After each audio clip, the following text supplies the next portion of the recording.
Yung uniform, simpleng uniform, sinusunod na po natin. Na kailangan tama yung uniforme natin pag tayo. Hindi pa pwede tayong improper attire. So was it manifested on the floor that this be, Mr. Chair, that this be taken up by the Committee on Public Accounts? I think we made the request to get a briefing from the DPWH. Comsec, was there a request to get a briefing and was it approved? Then later on, we will be calling the Commission on Audit. Hindi, pero Mr. Chair, pwede po ba tayong lumampas doon sa otoridad na isinasaad doon sa rules natin na dapat may audit report? Hindi, kaya nga, so ang ibig sabihin nito, hindi na natin susundin itong, bakit hindi na muna natin amyandahan yung rules natin para hindi kailangan magkaroon ng audit report? I support the position of Congressman Tiangco. Let's put it on record. Why can sports and youth not ask for a briefing from Public Works if that is our line of reasoning, that it shouldn't be within the mandate? Dadagan ang Dito News Update.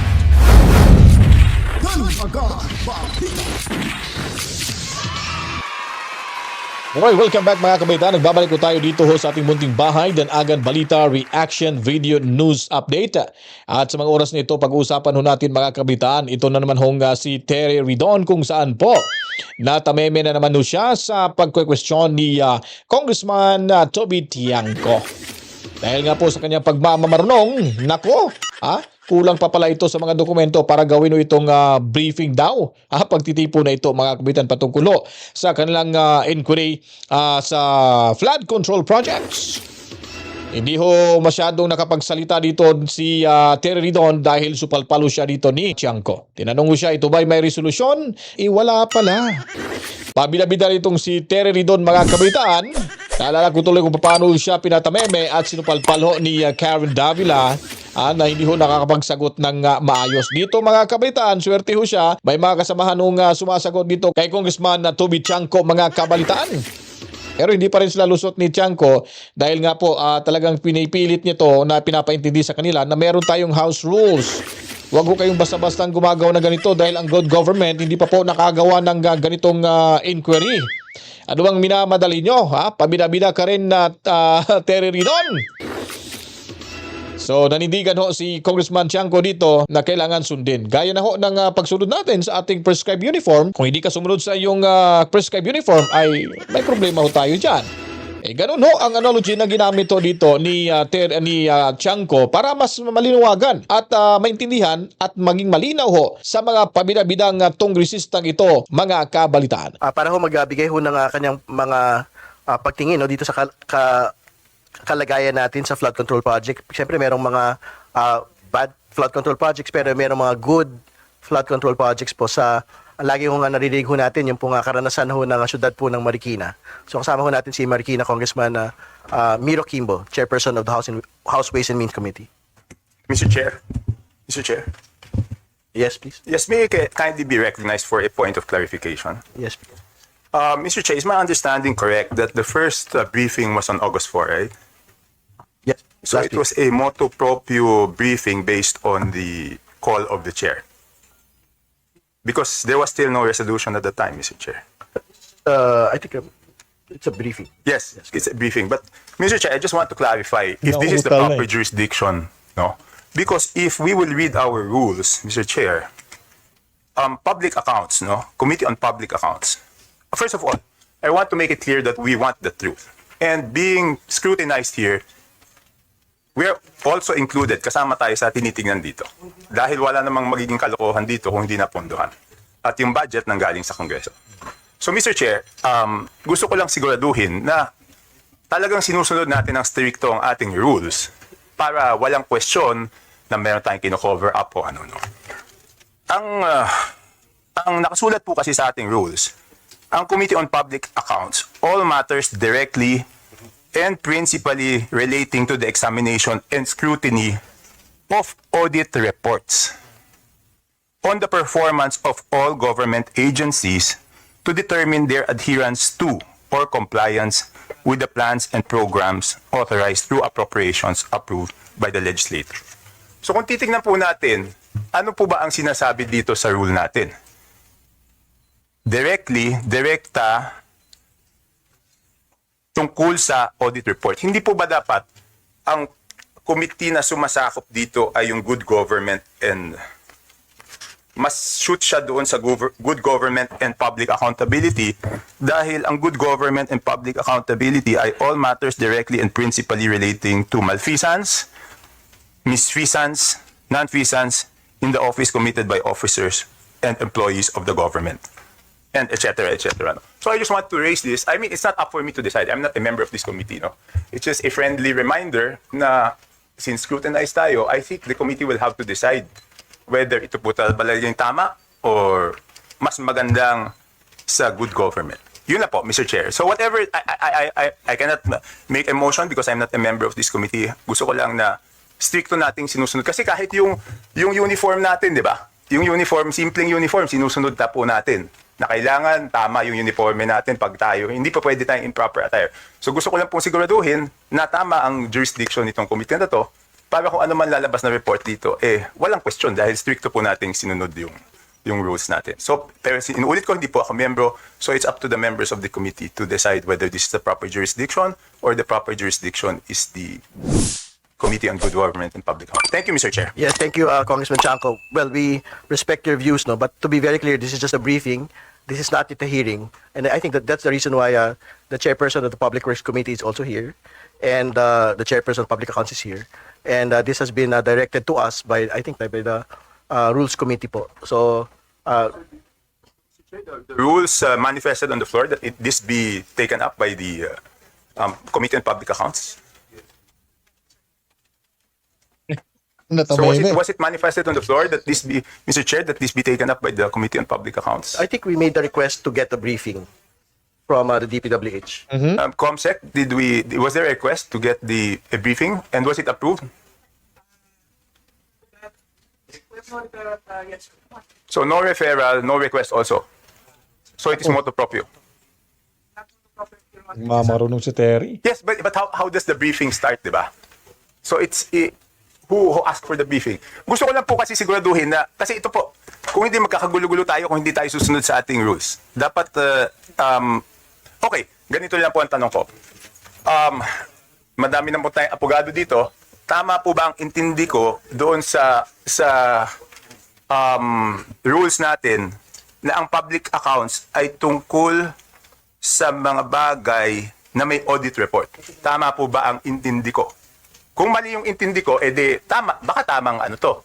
So, ayun lang ang tanong ko. Ano ba ang tamang interpretasyon dito pwede po bang may magpaliwanag? Ano po ba ang tamang interpretasyon dito sa rules natin? Matindi talaga mga kabitan itong si Chanco, no? At dominado niya po yung floor.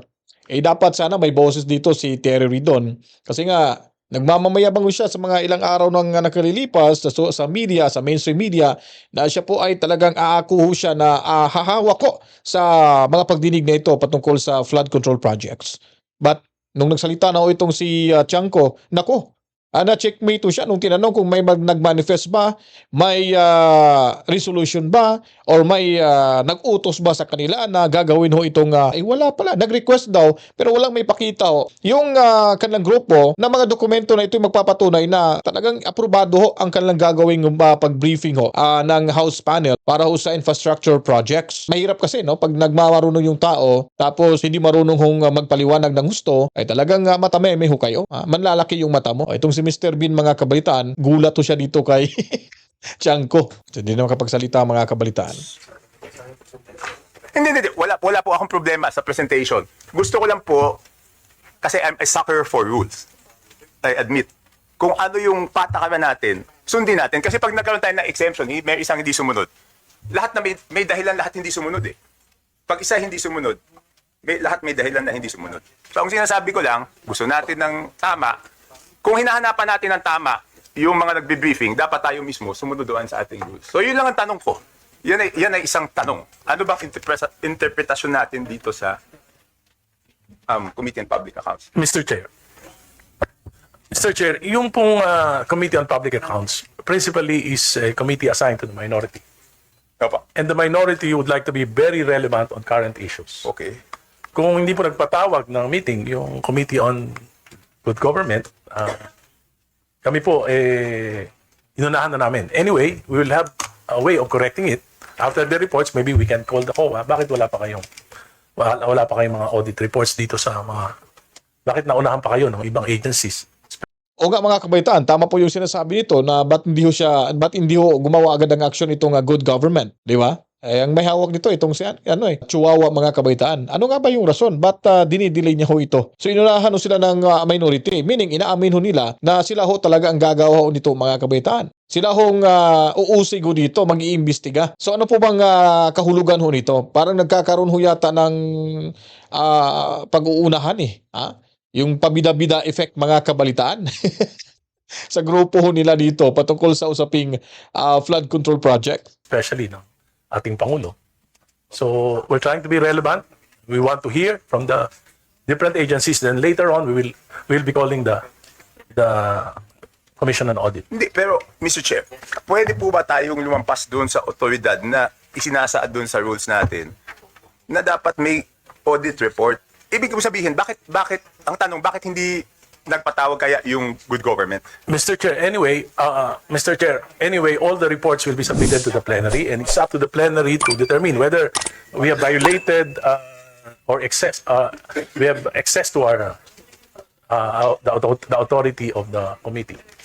Yes, Mr. Chair, pero bakit pa tayo abot nun sa plenary? Bakit di lang po kayo... Anyway, sinasabi ko ito suggestion. As I said, the minority wants to be relevant, especially on this very controversial issue. Hindi, walang problema sa akin. So gusto ko lang liwanagin. Kung And the talagang- Committee on Public Accounts is, this is the term of the minority. Hindi, kaya nga. So ang ibig sabihin nito, hindi na natin susundin itong... bakit di na muna natin amyandahan yung rules natin para hindi kailangan magkaroon ng audit report? The proof of the pudding is in the eating, so we'll just have to wait for the committee report.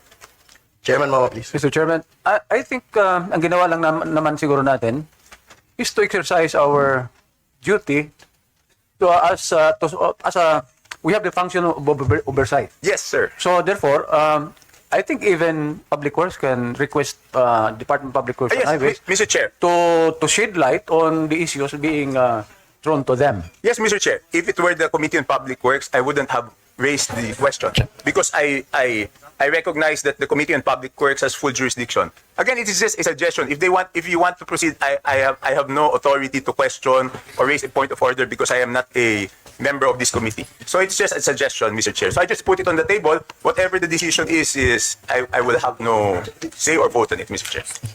Mr. Chair, if I may. Congressman Kimbo, please. Yeah, just I think the points of Congressman Toby Tiangco is well taken. While he's not a member, in fact, we can take the cudgels for him, and so that the matter can be put on record, so that the matter can eventually be resolved. We are members of the majority. We respect the rights and enforcement of the minority in exercising your duty to remove the abscesses of government, prevent abuses.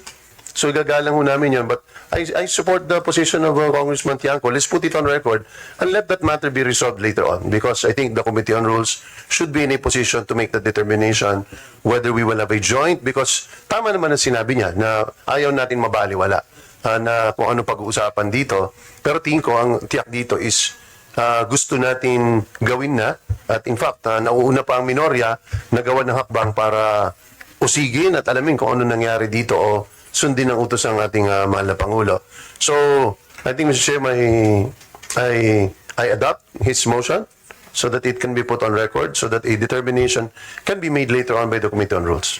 Yes, Mr. Chairman and Chairman Kimbo. Sorry, I cannot make a motion because I'm not a member. That's why I am adopting your motion. Okay. So, thank you. on your behalf. Hindi, okay. Yun na po. I just want to make sure that we're following our rules. No. Yes, I understand. Yes.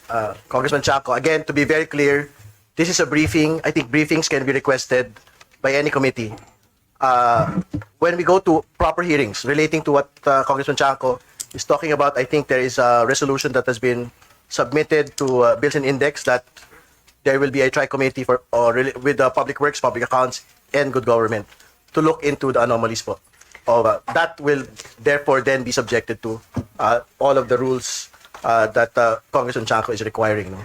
But for now, this is just a briefing. There will be no interpellations, only questions to our invitees.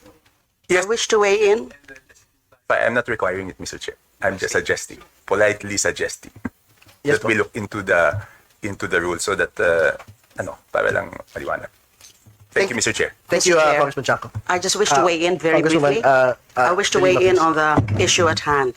Yes, if we go by a verbal legis interpretation of the rules, it would seem that really the mandate of this committee would relate to the examination and scrutiny of audit reports. So the premise is that there are already audit reports. But then again, I also concur in the explanation of our colleagues here, especially the chairperson, that nothing would prevent this committee from calling a briefing from any agency of government so as to guide it as to the future actions of the committee. So para bang this is just a preliminary step, preliminary move, but not necessarily na ito na nga yun, that the committee would be solely responsible or would be solely investigating, either in aid of legislation or oversight functions, the matter at hand. So under that condition, that it is purely briefing and questions and not interpellations, I don't think there would be any legal issue. Thank Yes, you. Mr. Chair, if I may reply. Congressman Chaco. Yes, Mr. Chair, but even briefing should be within the mandate of the committee, no? Because why can sports and youth not ask for a briefing from Public Works if that is our line of reasoning, that it shouldn't be within the mandate? Di ba po? So, but anyway, just to cut it short, I just wanted to suggest, so whatever the ruling of the chair is and whatever the pleasure of the body is, I have no objection. Anyway, I cannot object because I am not part of the... Thank you, Congressman Chaco. Can we proceed? Yes, sir. Yes, sir. Thank you. At this point, we would like to recognize Congressman Amiro Quimbo to make a presentation.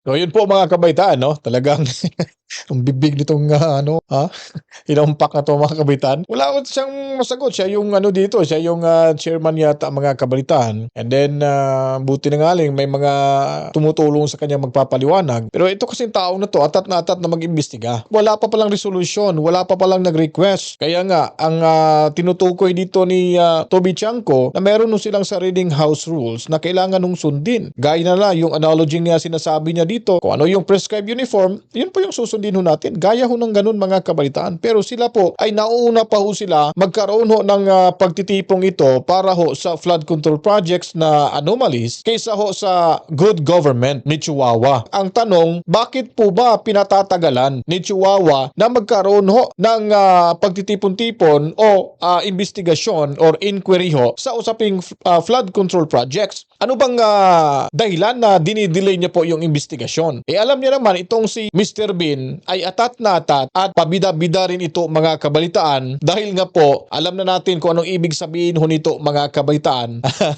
Alam na ho, pagod siya to effect para sa kanya makukuha yung credit mga kabalitaan. Iki-credit sa kanya kung ano mang magiging resulta ho ng investigasyon na ito. Kaso nga lang, marami hong maapektuhan na mga tungresistang buayang kawatan na dinadaan lamang sa mga proyekto ghost project ko nila dito mga kabalitaan. Ang tanong po, makukuha ba talaga natin dito mga kabalitaan ang tamang hustisya? Wala bang co-cover up? Wala ho bang bias na mangyayari ho dito? Baka sa bandang huli mga kabalitaan or masisisi ho dito yung DPWH lang, hindi yung mga kawatang tungresista mga kabalitaan. Kaya sa ngayon rin ho tayo, nakakuha rin ng puntos itong si Sandro Marcos na kailangan may third party ho na mag-iimbestiga, hindi yung kanilang sarili yung mag-iimbestiga. Dahil yung galit ni Bongit na pinagsasabihan at nagsalita ito ng mahiya naman kayo, diretso ho yun sa mga tungresistang pinagsasabihan ho nito. Kasama na ho itong si dambuhalang batang bonjing mga kabalitaan. Kaya kung nagustuhan niyo po mga kabalitaan ito ating video presentation, huwag niyo pong kalimutan para malaman ho ng karamihan kung ano po mga ganapan sa ating lipunan, i-share niyo na rin po ito mga kabalitaan. At sa mga hindi pa po nakapag-subscribe, subscribe na kayo, pindutin ang notification bell. And then, paliguan ng maraming likes, buhusan ng maraming komento, reaction, opinion, suggestion. Para ho, mas updated kayo sa mga karagdagang impormasyon. Ulitin ko po mga kabalitaan, subscribe kayo, gaya ho sa video ito na agad-agad nyo pong mapapanood. Ako po'y magpapasalamat sa ating mga kababayan abroad, dyan sa The Hague, Netherlands. Assalamualaikum sa ating mga kapatid na Muslim, sa ating laging sinasaluduhang makabagong bayanin ng bansang overseas Filipino workers, and lalo na ho yung ating mga nasa ibayong dagat, seafarers mga kabalitaan. Kita-kitso tayo sa ating pagbabalik maya-maya lamang ho mga kabalitaan at sabay ho tayong tumutok sa ating munting bahay. Danagan Balita Reaction Video News Update. Luzon, Visayas ug Mindanao saan mang lupalop nating mundo basta may mga Pilipino, ang bahay na ito ay para kanatong tanan. To God be the glory, Mama. Chip chip. Mwah. Peace out. Danagan Balita.